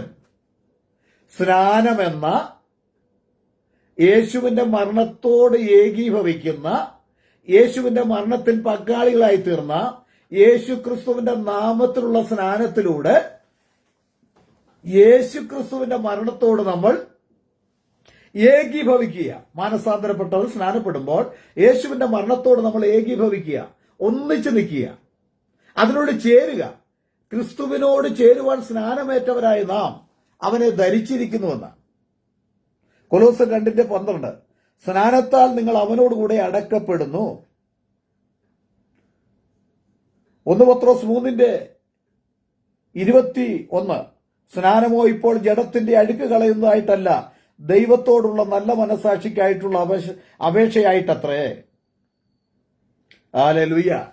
അപ്പൊ സ്നാനം എന്ന് പറഞ്ഞാൽ അതിന്റെ അർത്ഥം യേശു ക്രിസ്തുവിനോട് ചേരുക, യേശുവിന്റെ മരണത്തോട് പങ്കാളിയായി തീരുക. അപ്പൊ ഞാൻ പറഞ്ഞു വരുന്നതിന്റെ സംഗതി, പാപമോചനത്തിന് വേണ്ടി 2 ഘടകം അവിടെ ആവശ്യമാണ്. അത്യാവശ്യമായ യേശുവിന്റെ നാമം അവിടെ ഉച്ചരിക്കണം. 2, യേശുവിന്റെ രക്തം അവിടെ ക്രിയ ചെയ്യണം. യേശുവിന്റെ രക്തം ക്രിയ ചെയ്യുക എന്ന് പറഞ്ഞാൽ എവിടെ എപ്പോഴാണ്? നമ്മൾ യേശുവിന്റെ രക്തം യേശുവിന്റെ രക്തം യേശുവിന്റെ രക്തം യേശുവിന്റെ രക്തം എന്ന് പറഞ്ഞുകൊണ്ടിരുന്നുകൊണ്ട് യേശുവിന്റെ രക്തം ക്രിയ ചെയ്യുവോ? ഇല്ല. പിന്നെ എപ്പോഴാ? അവനോടുകൂടെ അവൻ മരണത്തോടെ ഏകീഭവിക്കുമ്പോൾ, അവനോടുകൂടെ മരണത്തിന്റെ സാദൃശ്യത്തോട് നമ്മൾ ഏകീഭവിക്കുകയാണ്. മരിച്ചു രക്തത്തിൽ കുളിച്ചു കിടക്കുന്ന ഒരുവനോട് നമ്മൾ ചേർന്ന് നിൽക്കുമ്പോൾ ക്രിസ്തുവിനോട് ചേരുവാൻ സ്നാനമേറ്റവരായ നാം. അപ്പൊ യേശു ക്രിസ്തുവിന്റെ കാൽവരി ക്രൂശിലെ മരണത്തോട് നമ്മൾ ചേർന്ന് നിൽക്കുന്ന ഒരു ശുശ്രൂഷയാണ് സ്നാന ശുശ്രൂഷ. അവന്റെ മരണത്തോട് നമ്മൾ ചേർന്ന് നിൽക്കുമ്പോൾ പാവപരിഹാരത്തിനു വേണ്ടി കാൽവരി ക്രൂശിൽ ഒഴുകിയ നിർദോഷ രക്തം നമ്മളിലേക്ക് പ്രവഹിക്കുകയാണ്. എങ്ങനെ? യേശു ക്രിസ്തുവിന്റെ നാമത്തിൽ സ്നാനമേൽക്കുമ്പോൾ യേശു ക്രിസ്തുവിന്റെ നാമവും യയേശുവിന്റെ രക്തവും അവന്റെ മരണത്തോട് നമ്മൾ ഏകീഭവിച്ച് നിൽക്കുമ്പോൾ, അതിനോട് ചേർന്ന് നിൽക്കുമ്പോൾ, അതിനെ നമ്മൾ ഏറ്റെടുക്കുമ്പോൾ, അവനെ നമ്മൾ കെട്ടിപ്പിടിക്കുമ്പോൾ, ഹല്ലേലൂയ, നമ്മുടെ പാപങ്ങൾ, നമ്മുടെ ജീവിതത്തിൽ ചെയ്ത പാപങ്ങൾക്ക് ക്ഷമ ലഭിക്കുവാൻ പര്യാപ്തമായിട്ടുള്ള ശ്രേഷ്ഠമേറിയൊരു ശുശ്രൂഷയാണ് കർത്താവായ യേശു ക്രിസ്തുവിന്റെ നാമത്തിൽ ഉള്ള സ്നാനം. മനസ്സിലാക്കേണ്ടവർ മനസ്സിലാക്കട്ടെ. ഹല്ലേലൂയ. യേശു ക്രിസ്തുവിന്റെ നാമത്തിൽ ഉള്ള സ്നാനം, യേശു ക്രിസ്തുവിന്റെ രക്തം നമ്മുടെ ജീവിതത്തിലേക്ക് പാപമോചനത്തിന് വേണ്ടി പ്രവഹിക്കുവാൻ പര്യാപ്തമായി ദൈവം വെച്ചിരിക്കുന്ന ഒരു വ്യവസ്ഥയാണ്. അവന്റെ നാമത്തിലുള്ള സ്നാനത്താൽ നമ്മൾ അവനോടുകൂടെ ക്രൂശിക്കപ്പെടുകയാണ്. അവന്റെ നാമത്തിലുള്ള സ്നാനത്താൽ നമ്മൾ അവനോട് ചേർന്ന് നിൽക്കുകയാണ്. ക്രിസ്തുവിനോട് ചേരുവാൻ സ്നാനമേറ്റവരായ നാം ക്രിസ്തുവിനെ ധരിച്ചിരിക്കുന്നു. ഹല്ലേലൂയ. ക്രിസ്തുവിനെ ധരിക്കുമ്പോൾ, ആ സ്നാന ശുശ്രൂഷയിലൂടെ അവനെ ധരിക്കുമ്പോൾ, അവനോട് ചേർന്ന് നിൽക്കുമ്പോൾ, അവനോട് ഏകീഭവിക്കുമ്പോൾ, അവന്റെ രക്തം ആ നിമിഷം നമ്മുടെ പാപങ്ങൾക്ക് മോചനം നൽകുന്നു. ഇതാണ് സ്നാനം. അല്ലാതെ പിതാവിന്റെയും പുത്രന്റെയും പരിശുദ്ധാത്മാവിന്റെയും നാമത്തിൽ എന്ന് പറഞ്ഞ് യേശു പറഞ്ഞ ആ വാക്കുകൾ പറഞ്ഞ് ഉച്ചരിച്ചൊരുവിനെ മുക്കിയാൽ സ്നാനമാകുന്നില്ല സ്നേഹിത. അതൊരിക്കലും സ്നാനമല്ല. അതെങ്ങനെ സ്നാനമാകും? അവൻ ചോദിക്കും, അവരിലൂടെയൊക്കെ ദൈവം ഒത്തിരി പ്രവർത്തിക്കുന്നുണ്ടല്ലോ. അതിന് യാതൊരു സംശയമില്ല. ഇവിടുത്തെ തൃത്തക്കാരിലൂടെയൊക്കെ ദൈവം പ്രവർത്തിക്കുന്നുണ്ട്. ദൈവത്തിലുള്ള വിശ്വാസം നിമിത്തം കർത്താവ് എല്ലാവർക്കും ഒരുപോലെ മഴയും മഞ്ഞും ഒക്കെ കൊടുക്കുന്നവനാണ്. അവനോട് യാചിക്കുന്ന ആർക്കും, ഒരുപക്ഷെ നമ്മൾ പ്രാർത്ഥിക്കുമ്പോൾ നമുക്ക് കിട്ടിയില്ലെങ്കിലും, ലോകജാതി യേശുവേ, ഞാൻ നിന്നോടൊന്ന് വിളിക്കുക, എന്റെ പ്രശ്നത്തിൽ നീ ഒരു പരിഹാരം തരണമേ എന്ന് പറഞ്ഞുകൊണ്ട് അവന്റെ സന്നിധിയിൽ കരഞ്ഞു നിന്നാൽ കണ്ണുനീർ തൂകുമ്പോൾ മനസ്സറിയും ദൈവം നമ്മുടെ ദൈവം. അതെല്ലാവർക്കും കൊടുക്കും. അതിവിടുത്തെ ഹിന്ദുക്കളെ വിളിച്ചാലും കൊടുക്കും. അങ്ങനെ എത്രയോ പേർക്ക് കർത്താവ് വിടുതൽ കൊടുത്തിട്ടുണ്ട്. അപ്പൊ കർത്താവിന് മുഖപക്ഷമൊന്നുമില്ല. ഒരുപക്ഷെ മക്കൾക്ക് കൊടുത്ത് ആ സമയത്ത് കൊടുത്തില്ലെങ്കിലും മറ്റുള്ളവർക്ക് കൊടുക്കുക. നമുക്കറിയാം, നമ്മുടെ വീടുകളിൽ പിശക്കാർ വരുന്നുണ്ട്. അപ്പ എന്തെങ്കിലും തരണേ, അമ്മ എന്തെങ്കിലും തരണമേ എന്ന് പറയുന്ന അവസരത്തിൽ ആ സമയത്ത് നമ്മുടെ എന്തെങ്കിലും ഉണ്ടെങ്കിൽ, ആഹാരം മതി എന്ന് പറയുമ്പോൾ ആഹാരം കൊടുക്കും, പൈസ ഉണ്ടെങ്കിൽ പൈസ കൊടുക്കുന്നു. അർഹതയുള്ളവർക്ക് കൊടുക്കണമല്ലോ. അങ്ങനെ കൊടുക്കുന്നു. അവർ വിളിച്ചതെന്താ? അപ്പ അമ്മ എന്നാ വിളിച്ചത്. അവർ നമ്മുടെ മക്കളൊന്നുമായിട്ടല്ല. നമ്മുടെ ഉള്ളിൽ ഒരു മനസാക്ഷി ഉള്ളതുകൊണ്ട്, നമ്മുടെ ഉള്ളിൽ അവരോട് മനുഷ്യനോടുള്ള ഒരു കരുണയുള്ളതുകൊണ്ട് അവർക്ക് കൊടുത്തു. നമുക്കുള്ളതിന്റെ ഒരംശം അവർക്ക് കൊടുത്തു എന്നുള്ളതേ ഉള്ളൂ. ആ സമയത്ത് തന്നെ നമ്മുടെ മക്കള്, അപ്പ ഞാൻ സ്കൂളിൽ പോവുക, എനിക്കൊരു 50 രൂപ വേണം എന്ന് പറഞ്ഞാൽ നീ പോടാന്ന് പറയും. അവർ നമ്മൾ കൊടുക്കുകയില്ല. പക്ഷേ ഒരു പരിചയമില്ലാത്തവനോ എന്ന് ചോദിച്ചപ്പോൾ നമ്മൾ കൊടുത്തു. അത് നമ്മുടെ മനസാക്ഷി. നമ്മുടെ മക്കൾക്ക് ചിലപ്പം കൊടുക്കുകയില്ല. പക്ഷെ ഒരു ദിവസം ഈ ഭിക്ഷക്കാരൻ വന്നിട്ട് നമ്മളോട് പറയുക, ഞാൻ അപ്പ അമ്മ എന്ന് വിളിച്ച് എത്ര പ്രാവശ്യം വന്നു, നിങ്ങൾ എനിക്ക് തന്നല്ലോ, ഇനി ഈ സ്ഥലത്തിന്റെ അവകാശം എനിക്ക് തരണമെന്ന് പറഞ്ഞാൽ കൊടുക്കുവോ? ഇല്ല. അവകാശം ആർക്കുള്ളതാ? അത് മക്കൾക്കുള്ളതാ. അപ്പൊ നമുക്ക് അവകാശം വെച്ചിട്ടുണ്ട് ദൈവം. ഒരുപക്ഷെ താൽക്കാലിക രോഗസൗഖ്യം നമുക്ക് കിട്ടുന്നില്ലെങ്കിലും ചില താൽക്കാലിക കാര്യങ്ങൾ നമുക്ക് നടക്കുന്നില്ല എന്ന് ചിന്തിച്ചോട്ടെ, നമുക്ക് ഭാരപ്പെടാനൊന്നുമില്ലെന്നേ. ഹല്ലേലൂയ. അതുപോലെ ഭിക്ഷക്കാരൻ, ഒരു പരിചയമില്ലാത്ത ഒരു അന്യൻ വന്ന് ചോദിച്ചപ്പോൾ കൊടുത്തു. അത് മനസാക്ഷി. നമ്മളെക്കാൾ എത്രയോ നല്ല മനസാക്ഷിയുള്ളവനാ നമ്മുടെ അപ്പൻ. ദോഷികളായ നിങ്ങൾ നിങ്ങളുടെ മക്കൾക്ക് നല്ല ദാനങ്ങളെ കൊടുക്കാൻ അറിയുമെങ്കിൽ സ്വർഗസ്വനായ പിതാവ് എത്രയധികം എന്ന് പറയുന്നുണ്ട്. നല്ല ദാനങ്ങൾ എന്ന് പറയുന്നത് നമുക്ക് മനസ്സിലാക്കുവാൻ കഴിയുന്ന ആത്മീയമായിട്ടുള്ള സ്വർഗീയ ദാനങ്ങളെയാണ് കൂടുതലായിട്ട്. അപ്പോ അവിടെ സൗഖ്യം കിട്ടുന്നു, വിടുതൽ കിട്ടുന്നു, അത് നടക്കുന്നു, ഇട് നടക്കുന്നു. ഞങ്ങളുടെ ജീവിതത്തിലൊക്കെ യേശുക്രിസ്തുവിന്റെ നാമത്തിൽ നിൽക്കുന്ന ഞങ്ങളുടെ ജീവിതത്തിലൊക്കെ ഞങ്ങളുടെ കണ്ണുകൾ കൊണ്ട് ധാരാളം അത്ഭുതങ്ങൾ കണ്ടിട്ടുള്ളവരാ. ഭൂതം അലറിയോടുന്നത്, ഭ്രാന്തന്മാർ സൗഖ്യമാകുന്നു, ധാരാളം പേരുണ്ടെന്നേ. ഒത്തിരി ഭ്രാന്തന്മാർ സൗഖ്യമായി ഇന്ന് സുവിശേഷ വേല ചെയ്യുന്നുണ്ട്. ആശുപത്രികൾ ഉപേക്ഷിച്ചിട്ടുള്ള അനേകര്, എത്ര പേരെ കാണിക്കാൻ പറ്റും? പക്ഷെ അതൊന്നും ഞങ്ങൾ കൊട്ടിഘോഷിക്കാറില്ല, പരസ്യപ്പെടുത്താറില്ല. അത് ദൈവം കൊടുത്ത കാരണം. ഒരു രോഗം നടത്തിയ ഓർമ്മ തന്നെ അത് പരസ്യമാക്കി കീശ വീർപ്പിക്കേണ്ട കാര്യമൊന്നും ഞങ്ങൾക്കില്ല. എത്രയോ പ്രാർത്ഥനകളിൽ ദൈവം അനേകരെ സൗഖ്യം കൊടുക്കുന്നു, യേശു ക്രിസ്തു നാമത്തിലുള്ള വിടുതൽ കൊടുക്കുന്നു. അതൊക്കെ ദൈവത്തിന്റെ കരുണയാണെന്നേ. അതൊക്കെ ദൈവത്തിന്റെ പക്കലുള്ള ദൈവത്തിന്റെ പദ്ധതിയാണ്. ഒരുപക്ഷെ നമ്മൾ പ്രാർത്ഥിച്ചുകൊണ്ട് ആയിരിക്കണമെന്നില്ല, അവരുടെ വിശ്വാസമായിരുന്നു കാരണം. വേറൊരു കാര്യം നമ്മൾ ചിന്തിക്കുമ്പോൾ, നമ്മൾ ഇപ്പോൾ ഒരു പ്രാർത്ഥിക്കാൻ ഒരു 500 പേര് വന്നെന്ന് വെച്ചു. 500 പേര് വരുന്ന അവസരത്തിൽ ഒരു 5-6 പേർക്കൊക്കെ അവിടെ സൗഖ്യം കിട്ടും. ആ സൗഖ്യം കിട്ടിയ ആൾക്കാരെ മാത്രം നമ്മൾ ഉയർത്തി കാണിച്ചിട്ട് നമ്മൾ നിൽക്കുമ്പോൾ സൗഖ്യം കിട്ടാത്ത 450 പേര് അവിടെ ഉണ്ട്. പിന്നെ 5 പേരെ ഉയർത്തേണ്ട കാര്യം എന്താ? അവർക്ക് കിട്ടിയത് അവർ പോയി സാക്ഷ്യം പറഞ്ഞോട്ടെ, അത്രയുള്ള വിഷയം. അത് ഉയർത്തി കാണിച്ചു, ഞാൻ എന്നിലെന്തോ ഉണ്ട്, എന്റെ കഴിവുകൊണ്ട് ഇത്ര പേര് സൗഖ്യം പ്രാപിച്ചു എന്നൊക്കെ പറഞ്ഞ് വീരവാദം മുഴക്കി കാശി കീശയിലാക്കേണ്ട ഗതികേടൊന്നും യേശു നമുക്കാർക്കില്ല. ഞാൻ കർത്താവിന്റെ കൃപയിൽ ആശ്രയിച്ച് പ്രാർത്ഥിച്ചിട്ടുണ്ട്. പ്രാർത്ഥിക്കാൻ വന്നവരുടെ വിശ്വാസമനുസരിച്ച് അവർക്ക് സൗഖ്യം കിട്ടിയിട്ടുണ്ട്. ഞാൻ പ്രാർത്ഥിച്ച പലർക്കും സൗഖ്യം കിട്ടാതെ പോയിട്ടുണ്ട്. ഇതൊക്കെ സ്വാഭാവികമാണ്. അതൊരു പക്ഷേ എന്റെ അവിശ്വാസമോ വന്നവരുടെ അവിശ്വാസം എന്തു ആയിക്കോട്ടെ, അതൊക്കെ ദൈവത്തിന്റെ ചില പദ്ധതിയിൽപ്പെട്ട കാര്യമാണ്. അതുകൊണ്ട് ഈ ലോകത്തിൽ എന്തെങ്കിലുമൊക്കെ നടക്കുന്ന അത്ഭുതങ്ങളും അടയാളങ്ങളും കണ്ടുകൊണ്ട് ദൈവജനത്തെ വിലയിരുത്താൻ നോക്കണ്ട. അവൻ ദുഷ്ടന്മാർക്കും നീതിമാന്മാർക്കും ഒരുപോലെ മഴ കൊടുക്കുന്നവനാ, ഒരുപോലെ പ്രകാശം കൊടുക്കുന്നവനാ, ഒരുപോലെ സൂര്യനെ കൊടുക്കുന്നവനാ. അവനോട് യാചിക്കുന്നവരുടെ കരുണയുള്ളവനാ അവൻ. ഈ ലോകജാതികൾ അവനോട് യാചിച്ചാലും അവൻ ദൈവസഭയാകണമെന്നൊന്നുമില്ല. അവരും യേശുവേ എന്ന് പറഞ്ഞ് വിളിച്ചാൽ ഒരുപക്ഷെ അവർക്കും വിടുതൽ കിട്ടും. അതുകൊണ്ട് സ്വർഗത്തിൽ പോകണമെന്നില്ല, അതുകൊണ്ട് അവകാശം കിട്ടണമെന്നില്ല. അവകാശം മക്കൾക്കുള്ളതാ. ആരാണ് മക്കള്?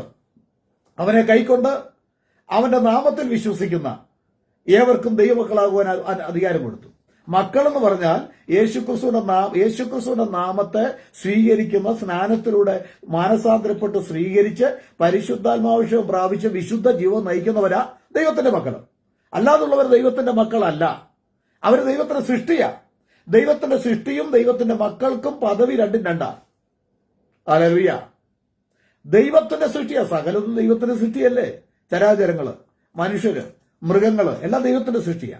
പക്ഷെ ദൈവത്തിന് മക്കളുണ്ട്. അതാരാ? അവനെ കൈക്കൊണ്ട് അവന്റെ നാമത്തിൽ വിശ്വസിക്കുന്ന ഏവർക്കും ദൈവമക്കളാകുവാൻ അവൻ അധികാരം കൊടുത്തു. യേശുവിന്റെ നാമം പ്രാധാന്യമുള്ള നാമമാണ്, അതിവിശുദ്ധ നാമമാണ്, ശ്രേഷ്ഠ നാമമാണ്. നമ്മളെ പാപത്തിൽ നിന്ന് വിടുവിക്കുവാൻ പര്യാപ്തമായിട്ടുള്ള നാമമാണ്, നമ്മളെ വീണ്ടെടുക്കുവാൻ ശക്തമായിട്ടുള്ള നാമമാണ്, നമ്മളെ ആ നിത്യതയോളം എത്തിക്കുവാൻ ശക്തിയുള്ള നാമമാണ്. അവന്റെ നാമത്തെ പുച്ഛിക്കുവാൻ എന്റെ സ്നേഹിത നിനക്ക് ഒരിക്കലും ഇടവരരുത്. അവന്റെ നാമത്തെ പരിഹസിക്കുവാൻ നിനക്ക് ഒരിക്കലും ഇടയാകരുത്. ഹല്ലേലൂയ. പരിഹസിക്കുന്നവർ പരിഹസിച്ചു കൊള്ളട്ടെ, അവന്റെ നാമത്തെ പുച്ഛിക്കുന്നവർ പുച്ഛിച്ചു കൊള്ളട്ടെ. അവന്റെ നാമം അത് ദുരുപദേശമാണെന്ന് പറയുന്നവൻ സാത്താൻ അവന്റെ നാവിലൂടെ പറഞ്ഞുകൊള്ളട്ടെ. ഹല്ലേലൂയ. നിന്റെ നാവ് കൊണ്ട് യേശുവിന്റെ നാമത്തെ പുച്ഛിക്കുവാൻ, തരം താഴ്ത്തുവാൻ ഒരിക്കലും ഇടയാകാതിരിക്കട്ടെ എന്ന് ഞാൻ പ്രാർത്ഥിക്കുക. ഹല്ലേലൂയ. അപ്പോൾ യേശുക്രിസ്തുവിന്റെ നാമം പാപമോചനത്തിന് പര്യാപ്തമാണ്. ആ പാപമോചനം ഈ സ്നാനത്തിലൂടെയാണ്. സ്നാനപ്പെടുമ്പോഴാണ് യേശുവിന്റെ മരണത്തോട് നമ്മൾ ഏകീഭവിക്കുകയും യേശുവിന്റെ രക്തം നമ്മുടെ ജീവിതത്തിൽ കടന്നു വന്ന്, നമുക്കറിയാം ദൈവത്തിന്റെ ആത്മാവ് അവിടെയാണ് പ്രവർത്തിക്കുന്നത്. ദൈവത്തിന്റെ ആത്മാവ് വെള്ളത്തിന്റെ മീതെ പരിവർത്തിച്ചുകൊണ്ടിരുന്ന, അവൻ ദൈവത്തിന്റെ വെള്ളത്തിന്റെ മീതെ പരിവർത്തിക്കുന്നു എന്ന് പറയുമ്പോൾ തന്നെ യേശുക്രിസ്തുവിന്റെ നാമത്തിൽ നമ്മൾ സ്നാനമേൽക്കുവാൻ ആ ജലത്തിലേക്ക് കടന്നു ചെല്ലുമ്പോൾ യേശുവിന്റെ നാമം പറഞ്ഞ് നമ്മൾ മാനസാന്തരപ്പെട്ട് യേശുവിനെ ഏറ്റുപറഞ്ഞ് കൈക്കൊണ്ട് യേശുവിൽ നിങ്ങൾ വിശ്വസിക്കുന്നുവോ, യേശു നിങ്ങളുടെ പാപത്തിന് പരിഹാരം വരുത്തിയെന്ന് വിശ്വസിക്കുന്നുവോ, അവൻ രാജാതി രാജാവായി വരുവാൻ പോകുന്നു വിശ്വസിക്കുന്നുവോ എന്ന് നമ്മളോട് ചോദിക്കുമ്പോൾ യേശുവിൽ വിശ്വസിച്ച് പാപമോചനത്തിനായി യേശുവിന്റെ നാമം ഈ സ്നാപകൻ ഉച്ചരിക്കുമ്പോൾ അവിടെയും ദൈവത്തിന്റെ കൽപ്പനയായിരിക്കാൻ, ആ നാമത്തിൽ സ്നാനപ്പെടുത്തണമെന്നുള്ള ദൈവത്തിന്റെ കൽപ്പനയായിരിക്കാൻ അവിടേക്ക് പരിശുദ്ധാത്മാവ് ഇറങ്ങി വന്ന് യേശുവിന്റെ രക്തം അവിടെ ക്രിയ ചെയ്ത് നമ്മുടെ പാപത്തിന് പരിഹാരം വരുത്തുകയാണ്. ഹല്ലേലൂയ. ഇങ്ങനെ മരിച്ചവൻ പാപത്തിൽ നിന്ന് മോചനം പ്രാപിച്ചിരിക്കുന്നുവെന്ന് റോമാലേഖനം 6-ാം അധ്യായത്തിന്റെ 7-ാം വാക്യത്തിൽ നമുക്ക് കാണാൻ കഴിയുന്നു. സ്നേഹിതരെ, ഹല്ലേലൂയ. ദൈവത്തിന് ചിലർ ചോദിക്കാറുണ്ട്, യേശു ക്രിസ്തു അങ്ങനെയാണെങ്കിൽ, യേശു പിതാവ് പുത്രനും പരിശുദ്ധാത്മാവ് യേശു തന്നെയാണെങ്കിൽ യേശു ക്രിസ്തുവിനെ അങ്ങ് പറഞ്ഞാൽ മതിയില്ലായിരുന്നോ? എന്റെ നാമത്തിൽ സ്നാനപ്പെടാൻ പറഞ്ഞാൽ മതിയില്ലായിരുന്നോ?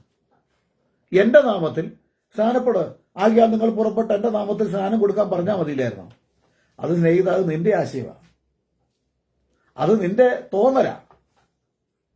ദൈവത്തിന്റെ വചനം വായിക്കുമ്പോൾ യേശുവിനെ കുറിച്ച് യേശു പറഞ്ഞിരിക്കുന്ന കാര്യങ്ങൾ, യേശുവിന്റെ ഭാഷാ ശൈലി നമ്മൾ നോക്കുമ്പോൾ നമുക്കത് മനസ്സിലാക്കാൻ കഴിയും. ഞാൻ ചില വാക്യങ്ങൾ വായിക്കാം, ഒന്ന് ശ്രദ്ധിച്ചേ. ഇങ്ങനെ ചോദിക്കുന്നവർക്ക് വേണ്ടിയുള്ള ഒരു വാക്യം കേട്ടോ.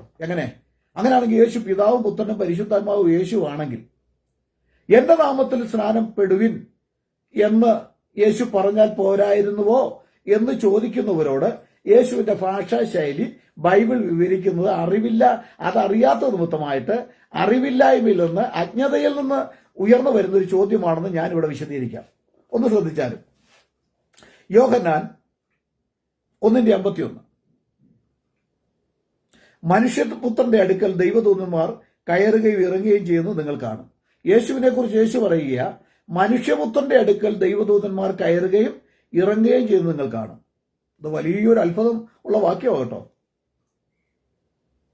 യേശുവിന് പറഞ്ഞാൽ പോരെ, എന്റെ അടുക്കൽ ദൈവദൂതന്മാർ കയറുകയും ഇറങ്ങുകയും ചെയ്യുന്നത് നിങ്ങൾ കാണും എന്ന് ചോദിച്ചാൽ പോരായിരുന്നുവോ? അത് നമ്മുടെ ബാലിശ്യമായിട്ടുള്ള അജ്ഞതയിൽ നിന്നുള്ള ചോദ്യമാണ്. ഇവിടെ യേശു പറയുന്നതിന് ഒത്തിരി അർത്ഥമുണ്ട്.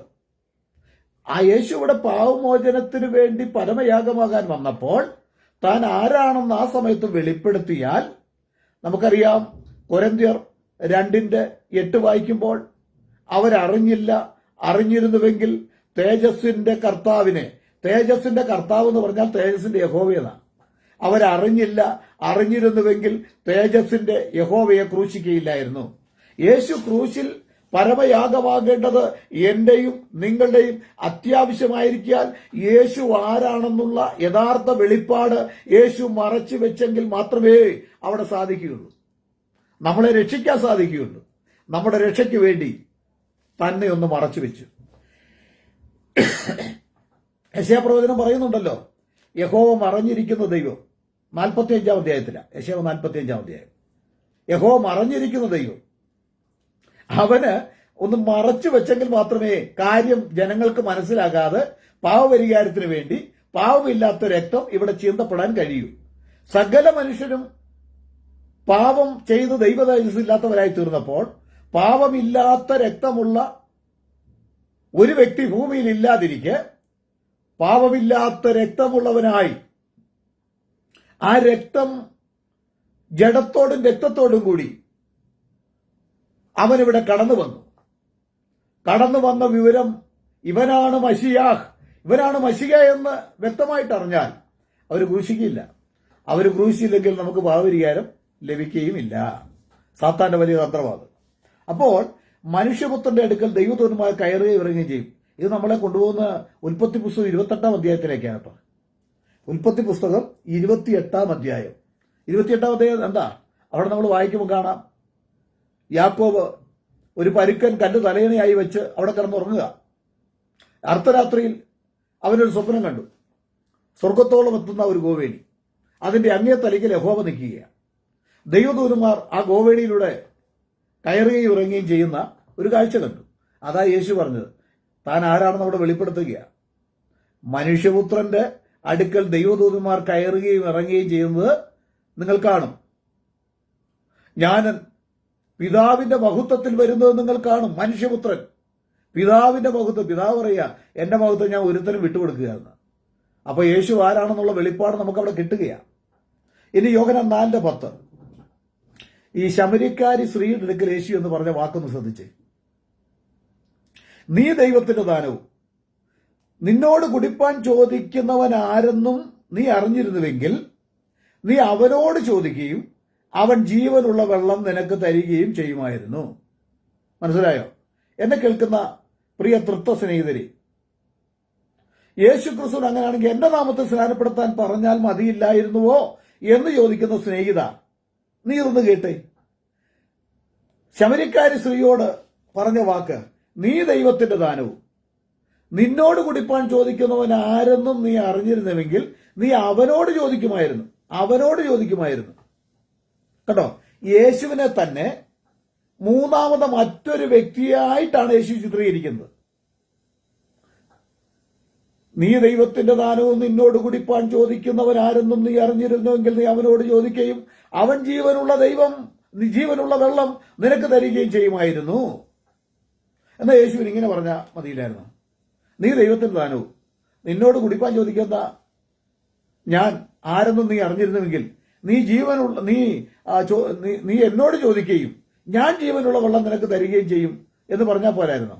അവൻ ജീവനുള്ള വെള്ളം നിനക്ക് തരുമായിരുന്നു എന്ന് പറയേണ്ട കാര്യമുണ്ടോ? അത് യേശുവിന്റെ ഭാഷാ ശൈലിയാണ്. ഇത് മനസ്സിലാക്കാത്തവരാണ് പറയുന്നത് പിതാവിന്റെയും പുത്രന്റെയും പരിശുദ്ധാത്മാവിന്റെ നാമത്തിൽ സ്നാനപ്പെടുത്തണമെന്ന് പറയാതെ യേശുവിന്റെ നാമത്തിൽ സ്നാനപ്പെടുത്തണമെന്ന് പറഞ്ഞാൽ പോരായിരുന്നോ? അവന്റെ നാമത്തിൽ മാനസാന്തരവും പാപമോചനവും യെരൂശലേമിൽ തുടങ്ങി പ്രസംഗിക്കപ്പെടണം എന്ന് യേശുവിന് പറയേണ്ട കാര്യമുണ്ടോ? എന്റെ നാമത്തിൽ മാനസാന്തരവും പാപമോചനവും യെരൂശലേമിൽ തുടങ്ങി പ്രസംഗിക്കപ്പെടണമെന്ന് പറഞ്ഞാൽ പോരെ? ഒന്ന് രണ്ട് വാക്യം കൂടെ വായിക്കാം, ധാരാളം ഉണ്ട് അങ്ങനെ തെളിവ് തരാൻ. യോഹന്നാൻ 9:35 യേശു കുരുടനോട് ചോദിച്ചത് കേട്ടോ, നീ മനുഷ്യപുത്രനിൽ വിശ്വസിക്കുന്നുവോ? നീ അവനെ കണ്ടിട്ടുണ്ട്. നിന്നോട് സംസാരിക്കുന്നവൻ തന്നെ അവനാകുന്നു. നിന്നോട് സംസാരിക്കുന്ന ഞാനാണ് മനുഷ്യപുത്രൻ എന്ന് പറഞ്ഞാൽ പോലെ, നിന്നോട് സംസാരിക്കുന്നവൻ അവനാകുന്നു.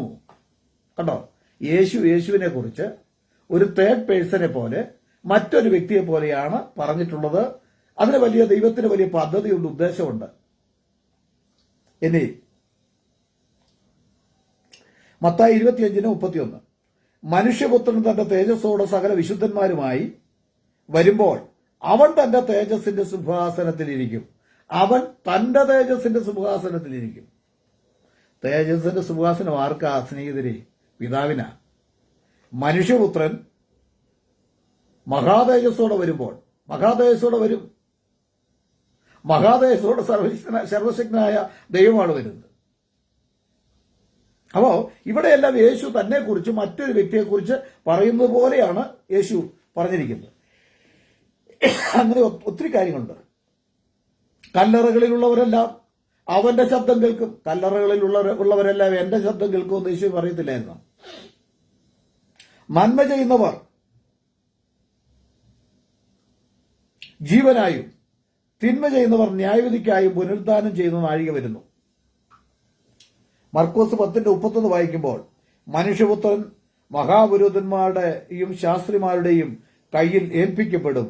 അവർ അവനെ മരണത്തിനേൽപ്പിക്കും. അവർ എന്നെ മരണത്തിലേൽപ്പിക്കും എന്ന് പറഞ്ഞാൽ പോരായിരുന്നോ സ്നേഹിത? അവർ അവനെ മരണത്തിലേൽപ്പിക്കും. ഇവിടെ പറയാം, മനുഷ്യപുത്രൻ മഹാപുരോഹിതന്മാരുടെ കയ്യിൽ ഏൽപ്പിക്കും, അവർ അവനെ മരണത്തിലേൽപ്പിക്കും. അങ്ങനെ വായിക്കുമ്പോൾ ഒത്തിരി വാക്യങ്ങളുണ്ട്, ധാരാളമുണ്ട്. ഇത്രയും മതി, ഇത്രയും തെളിവ് തന്നെ വേണ്ട. 2-3 തെളിവ് ഒന്നാമത്തേത്. 2-3 പറയുമ്പോൾ ഏറെക്കുറെ മനസ്സിലാകുന്നവർക്ക് മനസ്സിലാകും. പിതാവിന്റെയും പുത്രന്റെയും പരിശുദ്ധാത്മാവിന്റെ നാമത്തിൽ സ്നാനപ്പെടുത്താൻ യേശു പറഞ്ഞതിന്റെ അർത്ഥം എന്താണെന്ന് സാധാരണ മനസ്സിലാക്കേണ്ടാവുന്നവർക്ക് മനസ്സിലാകാനുള്ളതേ ഉള്ളൂ. യേശു തന്നെ കുറിച്ച് പറയുമ്പോൾ മൂന്നാമതൊരു വ്യക്തിയെ കുറിച്ചാണ് പറയുന്ന പോലെയാണ് പറയുന്നത്. ഹല്ലേലൂയ. അപ്പൊ യേശു ക്രിസ്തുവിനോട് കൂടെ നടക്കുന്നവർക്ക് മാത്രമേ യേശു ക്രിസ്തുവിനെ കുറിച്ചുള്ള വെളിപ്പാട് കിട്ടുകയുള്ളൂ. അല്ലാത്തവർ യേശുവിനെ പുത്രനെന്നും, കണ്ടോ യേശു പിതാവെന്ന് വിളിച്ചില്ലേ, യേശു ക്രിസ്തു പിതാവിനേക്കാൾ വലിയവനെന്ന് പറഞ്ഞില്ലേ, ഈ ഒരു വാക്യം മാത്രം എടുത്തുകൊണ്ടാണ് ഇവർ വരുന്നത്. ഏതാ? പിതാവിനേക്കാൾ വലിയവൻ, പിതാവ് എന്നെ അയച്ചു, പിതാവിൽ നിന്ന് ഞാൻ പുറപ്പെട്ടു വന്നിരിക്കുന്നു എന്നൊക്കെ പറയുമ്പോൾ മറുഭാഗത്ത് യേശുവിനെ ദൈവമാക്കി ചിത്രീകരിക്കുന്ന ഒന്നല്ല, ഒൻപതല്ല, അനവധി പ്രയോഗങ്ങളും ആശയങ്ങളും വിശുദ്ധ ബൈബിൾ സൂചിപ്പിക്കുന്നതെല്ലാം ഇവർക്ക് മറവാണ്. ഈ ലോകത്തിന്റെ ദൈവം അവിശ്വാസികളുടെ മനസ്സിനെ കുരുടാക്കെന്ന് പറഞ്ഞ പോലെ യേശു ദൈവം എന്നുള്ള ആ വലിയ പദവിയെക്കുറിച്ചുള്ള ചിന്ത ഇവർക്ക് മറച്ചു വെച്ചിരിക്കുക. നമ്മുടെ വിഷയം സ്നാന വിഷയമാണല്ലോ. അതുകൊണ്ട് എന്റെ പ്രിയ സ്നേഹിതരെ, നിങ്ങൾ മനസ്സിലാക്കുക, സ്നാനപ്പെടുമ്പോൾ നമ്മൾ കർത്താവായ യേശു ക്രിസ്തുവിന്റെ നാമം സ്നാനപ്പെടുത്തുന്ന വ്യക്തി ഉച്ചരിക്കണം. സ്നാനപ്പെടുന്ന വ്യക്തി വിശ്വസിക്കണം, ഞാൻ യേശു ക്രിസ്തുവിന്റെ നാമത്തിലാണ് സ്നാനപ്പെട്ടത്. സ്നാനപ്പെടുന്ന വ്യക്തി തന്റെ വായി കൊണ്ട് കർത്താവായ യേശു ക്രിസ്തുവിന്റെ നാമം അവിടെ ഉച്ചരിക്കുമ്പോൾ ഈ പാപത്തിൽ നിന്ന് മോചനം അവർക്ക് കൊടുക്കുവാൻ സ്വർഗത്തിലെ ദൈവം അവിടെ പ്രവർത്തിക്കുക. ദൈവത്തിന് സ്തോത്രം. ഹല്ലേലൂയ. എന്റെ പ്രിയ സ്നേഹിതരെ, ഇതിനെക്കുറിച്ച് തുടർന്നും ഞങ്ങൾ ഗ്രൂപ്പിലൂടെ JCNDSD എന്ന ഗ്രൂപ്പ് നിങ്ങൾ സന്ദർശിക്കുക. അതിനകത്ത് നിങ്ങളുടെ സംശയങ്ങൾക്കുള്ള മറുപടികളെല്ലാം ദൈവദാസന്മാർ കൊടുക്കുന്നുണ്ട്. അതെല്ലാം നിങ്ങൾക്ക് അനുഗ്രഹമായി ഭവിക്കും. കർത്താവായ യേശു ക്രിസ്തുവിന്റെ നാമത്തിന്റെ മഹത്വം വെളിപ്പെടുവാൻ അതിടയായിത്തീരും. ഞങ്ങൾ അവന്റെ മഹിമ കണ്ട സാക്ഷികൾ എന്ന് തന്റെ ശിഷ്യന്മാർ പറഞ്ഞതുപോലെ കർത്താവായ യേശു ക്രിസ്തുവിന്റെ നാമത്തിന്റെ മഹത്വം അനുഭവിച്ചവർ. അതുകൊണ്ടാണ് പറഞ്ഞത്, അനേക വിടുതൽ, അനേക ശക്തികൾ, ദൈവത്തിന്റെ പരിശുദ്ധാത്മാവിന്റെ അഭിഷേകത്തിന്റെ ശക്തി ഞങ്ങൾ പ്രാപിച്ച് അത് മുൻപോട്ട് പോയിക്കൊണ്ടിരിക്കുകയാണ്. അതുകൊണ്ട് ഞങ്ങൾക്ക് ഈ നാമത്തെ ഒരിക്കലും പുച്ഛിക്കാൻ പറ്റില്ല. അത് ശ്രേഷ്ഠനാമമാണ്. ആകയാൽ നിങ്ങൾ മാനസാന്തരപ്പെട്ട് നിങ്ങളുടെ പാപങ്ങളുടെ മോചനത്തിനായി ഓരോരുത്തൻ യേശു ക്രിസ്തുവിന്റെ നാമത്തിൽ സ്നാനമേറ്റ് നിങ്ങളുടെ പാപങ്ങൾ കഴുകിക്കളഞ്ഞ് വിശുദ്ധ ജീവിതം നയിച്ച് കർത്താവ് താൻ ഗംഭീരനാഥത്തോടും പ്രധാന ദൂതന്റെ ശബ്ദത്തോടും ദൈവത്തിന്റെ കാഹളത്തോടും കൂടെ സ്വർഗത്തിൽ നിറങ്ങി വരുമ്പോൾ, ഹല്ലേലൂയ, ക്രിസ്തുവിൽ മരിച്ചവർ മുൻപ് ഉയർത്തെഴുന്നേൽക്കുകയും ജീവനോടെ ശേഷിക്കുന്നവർ രൂപാന്തരം പ്രാപിക്കുകയും ചെയ്യുന്ന ആ ദിനത്തിനു വേണ്ടി കാത്തിരിക്കുവാൻ, വിശുദ്ധ ജീവിതം നയിപ്പാൻ, പാപങ്ങൾ മോചിക്കപ്പെടുവാൻ, വിശുദ്ധിയോടെ ജീവിക്കുവാൻ, അവന് പരിശുദ്ധാത്മാവിനെ പ്രാപിച്ച് പരിശുദ്ധ ജീവിതം നയിപ്പാൻ ദൈവമായ കർത്താവ് നിങ്ങൾക്ക് കൃപ നൽകട്ടെ. യേശുവിന്റെ നാമത്തിന് വലിയ പ്രാധാന്യമുണ്ട്. അത് ദൈവത്തിന്റെ വചനം പറയുന്ന പ്രകാരം പിതാവിന്റെയും പുത്രന്റെയും പരിശുദ്ധാത്മാവിന്റെ നാമം യേശു എന്നുള്ളതാണ്.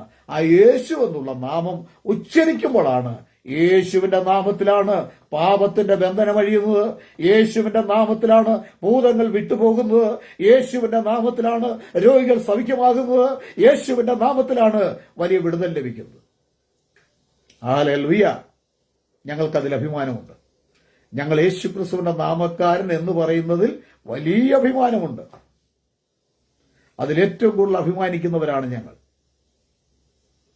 ആകയാൽ നിങ്ങൾക്കും യേശു ക്രിസ്തുവിന്റെ നാമത്തിന്റെ മഹത്വം ലഭിക്കുവാൻ അപ്പോസ്തല പ്രവൃത്തി 2:38 അനുസരിച്ച് കർത്താവിന്റെ വരവിന് വേണ്ടി ഒരുങ്ങുവാൻ കർത്താവ് സഹായിക്കട്ടെ.